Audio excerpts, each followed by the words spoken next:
never save these 6 types of people. Machiavelli's ruthless lesson. Imagine discovering that your greatest act of love is slowly killing you. That every sacrifice you make, every sleepless night spent solving someone else's crisis, every dollar you lend that never returns, all of it is not building connection. It is funding your own destruction. You call it compassion. You call it being a good friend, a loyal partner, a devoted family member. But strip away the moral language and look at the transaction beneath. You give, they ache. You bleed, they heal. And somehow, impossibly, they resent you for it. 500 years ago, Niccolò Machiavelli observed the courts of Italy and saw a pattern that most people are too afraid to name. He watched good men destroy themselves, trying to save those who could not be saved. He watched loyalty become a leash. He watched kindness become a cage. His conclusion was brutal and undeniable. Not everyone deserves your hand. Some people are not drowning. They are hunting. And when you reach into the water to save them, they will pull you under and use your body as a raft. Why do you keep doing it? Why do you keep bleeding for people who never ask about your wounds? Is it love? Or is it something darker? A belief so deeply programmed that you cannot even see its chains? The belief that your worth is measured by your usefulness. That saying no makes you a bad person. That their suffering is your responsibility. Machiavelli would call this strategic suicide. And he would be right. Before we unmask the 6 types you must never save, understand the trap you are caught in. You have been conditioned to believe that goodness equals self-sacrifice. The measure of your character is how much pain you can absorb for others. This programming began in childhood.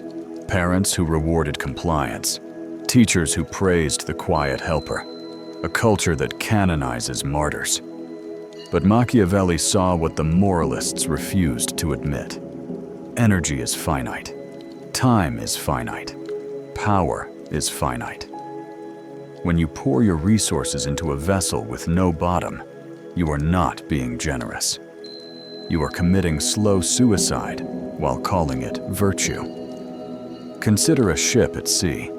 It has limited supplies, limited space, and limited capacity to stay afloat.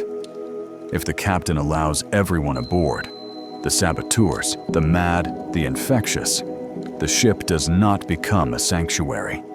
It becomes a coffin.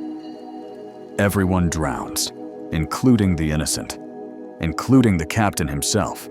To save the ship, you must be ruthless about who boards. This is not cruelty. This is the mathematics of survival. Carl Jung understood this when he spoke of the shadow, the parts of ourselves we reject because we were taught they were unacceptable. Your capacity to say no lives in that shadow. Your ability to let someone face consequences lives there. Your self-preservation instinct, exiled into darkness by those who benefited from your compliance. Reclaim it now, because the 6 types we are about to examine are counting on you to remain unconscious. Type 1, the architect of chaos. You know this person. Every conversation is a new catastrophe. They lost the job. The car broke down. The relationship exploded. The landlord is evil. An endless hurricane of misfortune that seems to follow them like a curse. Your heart bleeds. You offer money, advice, connections, and opportunities. For a brief moment, calm appears. Then the storm returns, worse than before. Machiavelli warned against associating with the perpetually unlucky, not from superstition, but from observation. These people are not victims of fate. They are architects of their own destruction. They lack judgment, discipline, and foresight. They make impulsive decisions and ignore consequences. But here is the trap. They never take responsibility. It is always external, always bad luck, always someone else's fault. When you save the architect of chaos, you do not stabilize them. You import their chaos into your own life. Their bad decisions become your emergencies. Their unpaid debts become your losses. Their enemies become your problems. Why do they live this way? Because chaos provides something stability cannot. Attention, drama, absolution from effort. If they are always the victim, they never have to be responsible. Let the rain fall on them. Let them get cold. Only discomfort teaches those who refuse to learn from wisdom. Type 2. The Bottomless Pit. This type consumes your help and converts it into contempt. Watch the pattern. First rescue. They are effusive with gratitude. You saved me.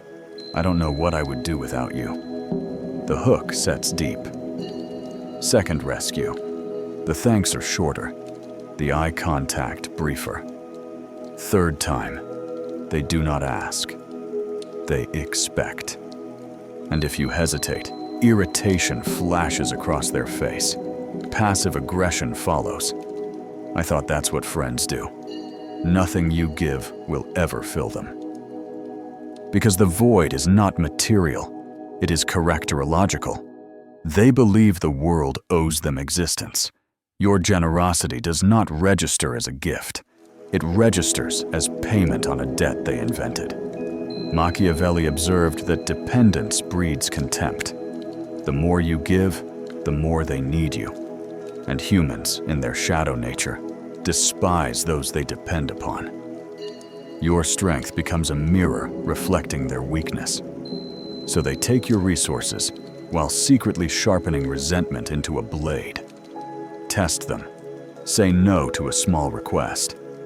A healthy person respects boundaries. The bottomless pit reacts with punishment, guilt, coldness, accusation. That reaction tells you everything. You cannot fill a pit that has no bottom.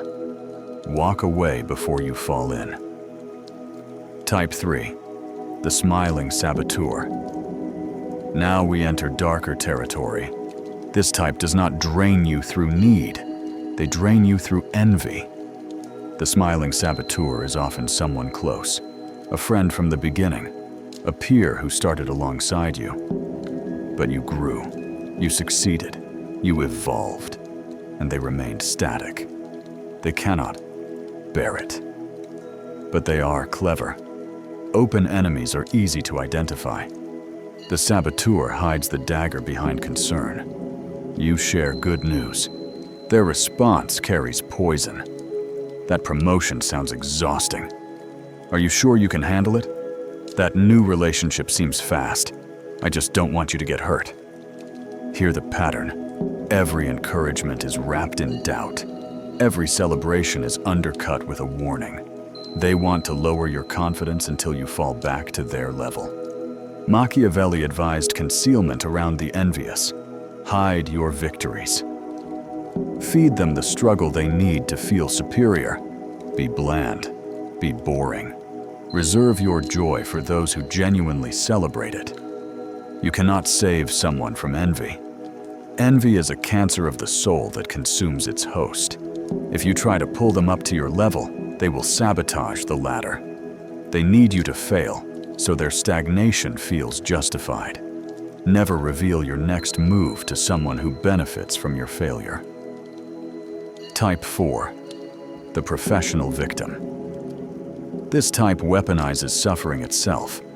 There are genuine victims, people struck by circumstance who want desperately to heal. And then there are professional victims, people who cultivate their wounds, decorate their trauma, wear their pain as identity. The professional victim does not want rescue. Rescue would destroy their currency. If they heal, they lose the attention that fragility guarantees. So they will resist every solution you offer. You extend a ladder. Their arms are too tired. You offer a rope. It burns their hands. You try to carry them. They go limp, forcing you to bear impossible weight. And the moment you stop, the moment exhaustion forces you to set them down, the lamb becomes wolf. They will paint you as the villain. They will tell everyone you abandoned them. They need an antagonist to complete their narrative. Compassion for a professional victim is not love. It is participation in theater. The performance requires an audience. When the audience leaves, the actor must find a new role. Let them face the void without your hand. Only emptiness forces authenticity. Type 5. The arrogant fool. Ignorance can be cured with knowledge. Arrogance cannot. The arrogant fool is not merely uninformed. They are in love with their own certainty. They make the same mistakes repeatedly. Wrong partners, failed investments, unnecessary conflicts, and learn nothing. You see the cliff approaching. You warn them. You present evidence, logic, and experience. And they sneer. They argue. They construct elaborate justifications for walking directly toward destruction. Machiavelli stated plainly, you cannot wisely counsel someone who believes they are already wise. Logic cannot extract a person from a position they did not use logic to enter. By offering truth, you become their enemy. You represent the reality they are fleeing, so they attack your intelligence, mock your concern, drag you into circular arguments that drain your spirit. When they finally crash, and they will crash, they will blame the wind, the road, the shoes, never themselves. Silence is your only strategy. Let reality be their teacher. Reality does not debate. It delivers consequences. Save your wisdom for those humble enough to say 3 sacred words. I don't know. Type 6. The scorpion. The ancient fable tells it plainly. The scorpion asks the frog for passage across the river. The frog refuses. You will sting me. The scorpion argues logic. If I sting you, we both drown. The frog agrees. Halfway across, the scorpion stings. As they sink, the frog asks why. The scorpion replies, "It is my nature." Some people are scorpions. Betrayal is not their mistake. It is their pattern. They cheat, steal, lie, and you forgive. They cry, promise change, and invoke transformation. You want to believe in redemption. But Machiavelli warns, the best predictor of future behavior is past behavior. Character is not a decision made once. It is a pattern repeated endlessly. When you save the scorpion from consequences, you teach them that stinging is cost-free. Your forgiveness does not inspire reform.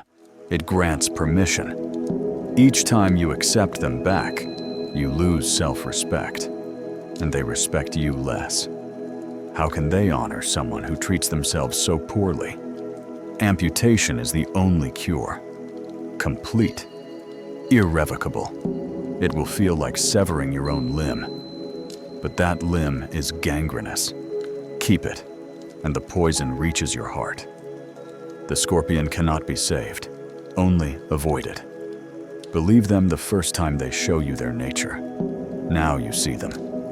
The 6 faces of destruction, the chaotic, the entitled, the envious, the victimized, the arrogant, the treacherous. You feel the weight of recognition. Names surface, faces materialize, and with them comes the terrible knowledge that walking this path will cost you. You will be called selfish, cold, cruel, good. What they call selfishness, the wise call self-preservation. What they call coldness, the wise call clarity. You are not a savior meant to sacrifice yourself on the altar of other people's dysfunction. You are a sovereign, responsible for one vessel, one life, one finite reserve of energy that must be protected and directed with ruthless intention. When you stop bleeding for the unsavable, something miraculous happens. Energy returns. Peace descends. Space opens for the few who actually deserve your investment, those who grow when watered, who return loyalty with loyalty, who rise when lifted. That is true power, not the power to endure endless suffering, the power to choose who is worthy of your light. Machiavelli understood that the highest art is not conquest. It is a selection. Choose wisely who enters your circle. Guard the gate with clear eyes and steady hands. The lighthouse does not jump into the waves to save the drowning. It stands firm, shining light for those willing to swim toward shore. Be the lighthouse. Let the darkness keep what belongs to it.